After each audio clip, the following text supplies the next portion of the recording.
that proper care would have to be given to it and attention. So dapat trusted at maasahan ninyo kasi kung magkaroon ng bulilyaso sa paghahanda ng pondong ito, malaking halaga po ang pinag-uusapan natin. You're talking about 125 million pesos per quarter.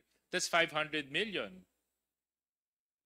So who is the administrative officer that you have tasked from the Office of the Vice President to submit these documents to your chief accountant?